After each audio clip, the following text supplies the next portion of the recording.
तो दोस्तों, जैसा हमने अभी पहले पढ़ा कि गंगा नदी का उद्गम, कौन कौन सी नदियां उसमें सहायक है उसकी उत्पत्ति में, कहाँ से उत्पत्ति होती है, कहाँ पर उनका संगम होता है, ये हमने पढ़ा। पंचनद किसे कहते हैं ये हमने जाना।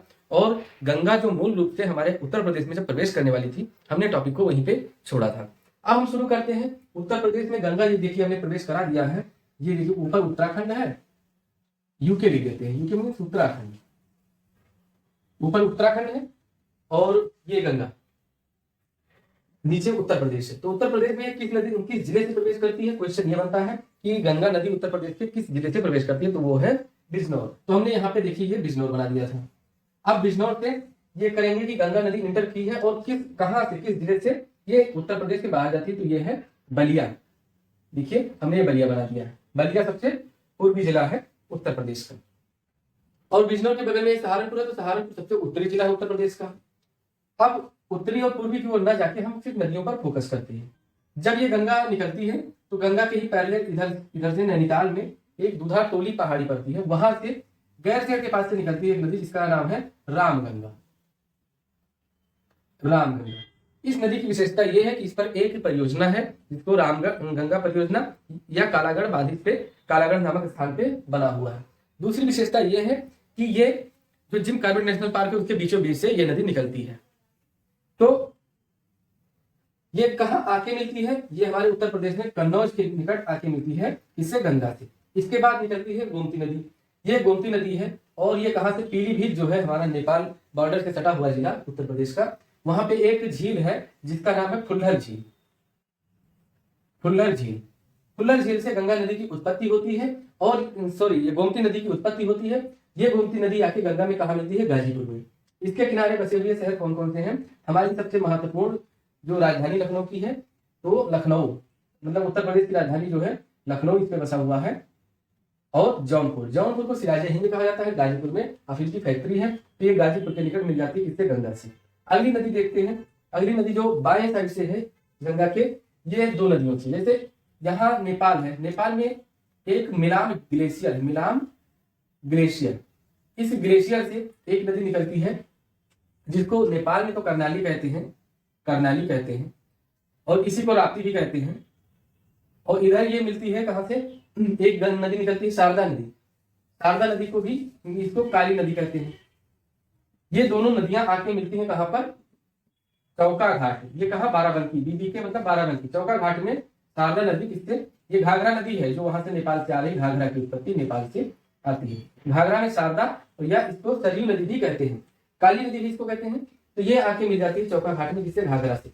अब ये घाघरा ऑब्लिक सरयू नाम से आगे जाती है और हमारे उत्तर प्रदेश से बाहर निकल जाती है, छपरा के निकट बिहार में मिल जाती है। इसके किनारे बसे हुए शहर कौन कौन से? हमारा फैजाबाद, बाराबंकी, बहराइच बीच के किनारे पड़ता है। तो अब अगली नदी देखते हैं हम, इधर ऊपरी वाली नदी देखते हैं बिहार में। अब ये हमारा उत्तर प्रदेश बॉर्डर है, ये बॉर्डर समाप्त होता है और गंगा नदी के जो बाईं ओर से मिलने वाली नदियों के चौथे क्रम में हम पढ़ेंगे गंडक नदी। गंडक नदी कहां से निकलती है? ये निकलती है माउंट एवरेस्ट से, मतलब जो हमारा हिमालय वहां से निकलती है। इस नदी पे गंडक परियोजना है, नेपाल और उत्तर प्रदेश और बिहार का संयुक्त परियोजना है। इसमें ये कहां से एंट्री करती है? बिहार में चंपारण जिले से एंट्री करती है और ये उत्तर प्रदेश और बिहार की संयुक्त बॉर्डर मतलब संयुक्त सीमा बनाती है। ये गंडक नदी आके कहां मिल जाती है? ये मिल जाती है छपरा के निकट पे मिलती है घाघरा नदी, और ये मिलती है कहां मिलती है? पटना के निकट मिलती है ये गंडक नदी। ये देखिए मेन जो है सोनपुर है और पटना है, पटना के प्रतिमुख और सोनपुर के निकट मिलती है गंडक नदी। पटना के निकट कौन सी नदी मिलती है? पटना के पास मिलती है सोन नदी। ये सोनपुर है और ये है सोन नदी का उद्गम होता है अमरकंटक की पहाड़ी से। अमरकंटक की पहाड़ी से 3 नदियों का उद्गम होता है। इधर देखिए नीचे की तरफ होता है महानदी, जो हम पढ़ेंगे उड़ीसा में, और इधर होता है अमरकंटक की पहाड़ी से नर्मदा नदी का उद्गम, और ये ऊपर की साइड से होता है सोन नदी का उद्गम। सोन नदी पे एक परियोजना है जिसका नाम है सोन परियोजना। सोन नदी की सहायक नदी है रिहंद नदी। रिहंद नदी के 2 परियोजनाएं, रिहंद बांध और गोविंद वल्लभ पंत सागर बांध है, 2 परियोजना। रिहंद जाके सोन से मिल जाती है और सोन नदी जाके बिहार में पटना के पास गंगा से मिल जाती है। तो इधर सोनपुर में मिलती है कौन? गंडक, और सोन कहाँ मिलती है? पटना में। अगली नदी है ये कोसी नदी। कोसी नदी जो है इसको बिहार का शोक कहा जाता है। क्यों? क्योंकि अपना रास्ता बदलने के लिए ये प्रसिद्ध है। प्रसिद्ध नहीं है, क्या कहते हैं? कुख्यात है। ये रास्ता इसलिए बदलती है क्योंकि जब ये ऊंचे पर्वतों से आती है तो अपने साथ बड़े बड़े पत्थर और जलोढ़ मृदा वगैरह ये सब लाती है, तो क्या करती है अपने ही रास्ते में जमा कर देती है, और फिर जब वो रुकावट बन जाता है रास्ते में तो अपना रास्ता बदल लेती है, या लेफ्ट चली जाएगी या राइट चली जाएगी। तो ये अपना रास्ता कब बदले इसका कोई भरोसा नहीं है। तो इसलिए ये जिस गांव, मान लीजिए इधर गांव है तो गांव की तरफ अगर मुड़ गए तो गांव में तबाही ला देती है, तो इसीलिए बिहार का इसको शोक कहा जाता है। ये बिहार में सहरसा के पास छतरा है, सहरसा जिला है, छतरा एक मतलब पर्टिकुलर गांव कह लीजिए या एरिया कह लीजिए, वहां से एंट्री करती है बिहार में। और मिलती कहाँ है, ये भागलपुर में मिलती है, गंगा से मिल जाती है। और कोसी नदी, कोसी नदी का उद्गम अगर हम देखें तो इसका भी हिमालय से उद्गम है। इसमें पहले तो दो नदियां इसके पैरेलल चलती हैं, एक पूर्व से आती है तामुल कोसी और पश्चिम से आती है तलकोसी या सुलकोसी। इसी में इसकी जो मुख्य सहायक नदी है अरुणा, ये जब आती है इस तरह से इसमें 7 नदियां मिल जाती हैं, और 7 नदियों की धारा को यहाँ पे कहते हैं सप्तकोशी, नेपाल में इसको कहते हैं सप्तकोशी। और ये जब एंट्री करती है बिहार में, जैसे यहाँ बिहार से एंट्री हो जाती है तो इसको कहते हैं कोसी, कोसी नदी। अगली जो सबसे लास्ट भारत में गंगा की बाएं ओर से मिलने वाली सबसे अंतिम नदी है वो है महानंदा। महानंदा नदी कहाँ से, ये दार्जिलिंग की पहाड़ियों से निकलती है। ये महानंदा किस जिले प्रदेश में है, तो ये है वेस्ट बंगाल मतलब पश्चिम बंगाल में। दार्जिलिंग की पहाड़ियां कहाँ पर है, पश्चिम बंगाल में है। तो ये आके कहाँ मिलती है, पश्चिम बंगाल में गंगा से मिल जाती है। ये हो गई बाएं साइड से जो मिलती है नदियां गंगा से वो। फिर दाहिने साइड से जो गंगा से नदियां मिलती हैं, कौन सी नदियां प्रमुख हैं, सहायक नदियां कौन कौन सी, उसके बारे में हम पढ़ लेते हैं। सबसे प्रमुख नदी है गंगा से जो दाहिने साइड से मिलती है वो है यमुना नदी। यमुना नदी का उद्गम भी उत्तराखंड में यमुनोत्री हिमनद से होता है, ग्लेशियर से होता है। गंगा का गंगोत्री और यमुना का यमुनोत्री। ये हरियाणा होके दिल्ली में भी बहती है, और फिर यूपी में जब एंट्री करती है तो मथुरा और आगरा से होते हुए ये आके मिल जाती है कहाँ, प्रयागराज में।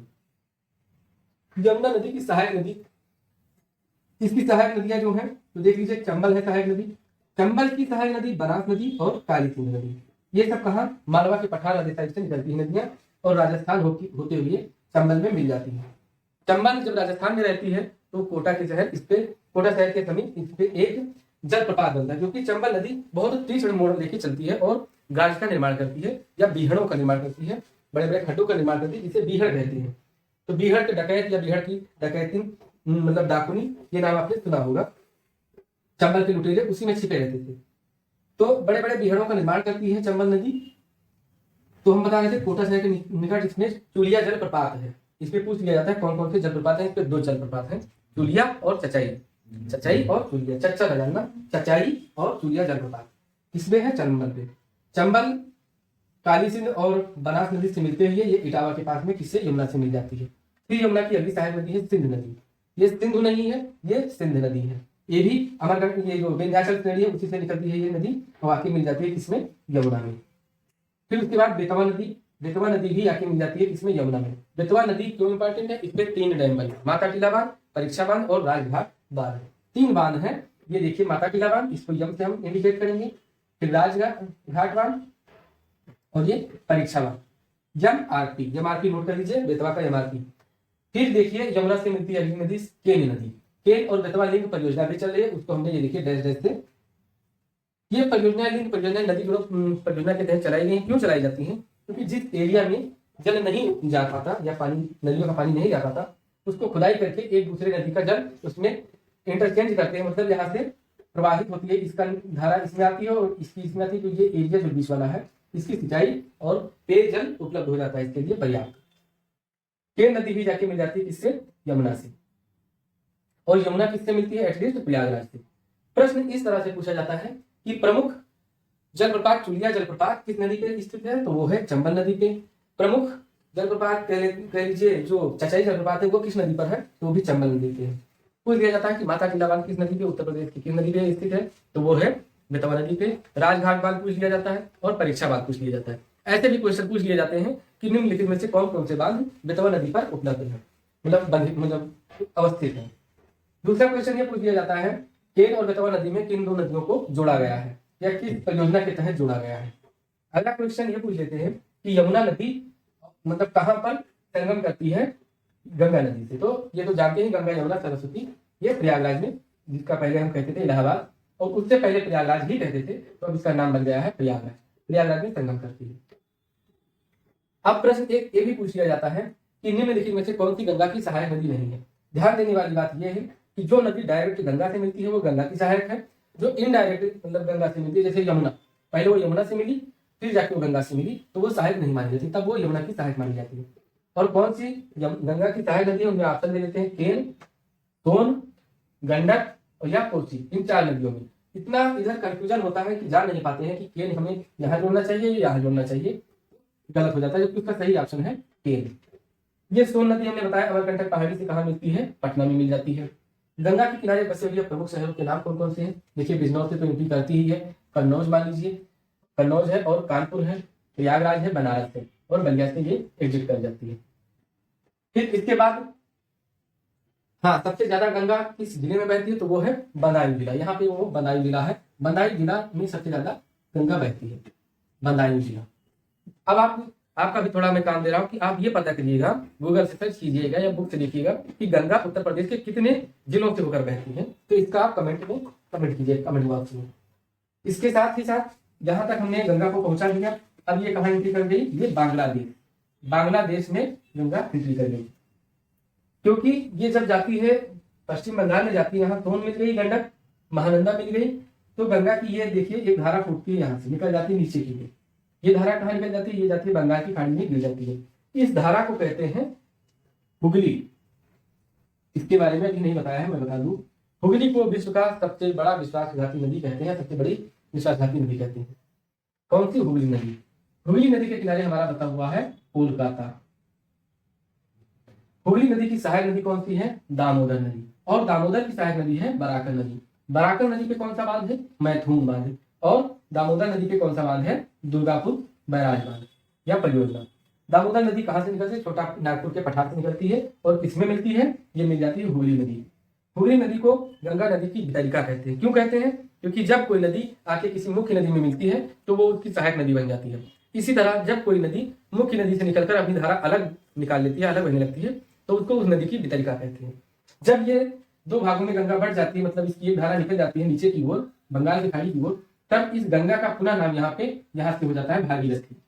अब आप जरा पूछिएगा कि जब 2 धाराएं मिलकर भागीरथी के साथ 2 धाराएं मिली तब ये गंगा बनी, और जैसे ही 2 धाराओं में बट गई फिर ये गंगा भागीरथी में कन्वर्ट हो गई। अब ये भागीरथी नाम से बांग्लादेश में प्रवेश करेगी। अब बांग्लादेश में ये ब्रह्मपुत्र नदी से मिलती है, क्या नाम होता है ये हम अगले वीडियो में जानेंगे जब हम पढ़ेंगे ब्रह्मपुत्र नदी तंत्र। तब तक के लिए आप ये करिए, इसका नोट्स बना लीजिए, क्विक रिवीजन के लिए पूरा वीडियो देखिए, क्योंकि इसी में कंटेंट है, कम वीडियो बनाएंगे तो इसमें कंटेंट छूट जाएगा। अब हमें तो लगता है कि इतना आप अगर पढ़ लिए हैं तो इससे आपका छूटने वाला नहीं है। गंगा नदी से जो भी क्वेश्चन आएंगे वो आप कर देंगे। ये काम कर लीजिएगा ये कि कौन सी गंगा नदी के बाएं तट से मिलती है, कौन सी दाहिने तट से मिलती है, कौन सी डायरेक्ट गंगा की सहायक है, कौन सी यमुना की सहायक है। ये 3-4 टॉपिक अपने हिसाब से बना लीजिएगा, क्योंकि प्रश्न अगर फंसाना होगा तो यहीं से फंसाएगा। मिलते हैं आपसे अगले वीडियो में ब्रह्मपुत्र नदी तंत्र के साथ, तब तक के लिए जय हिंद।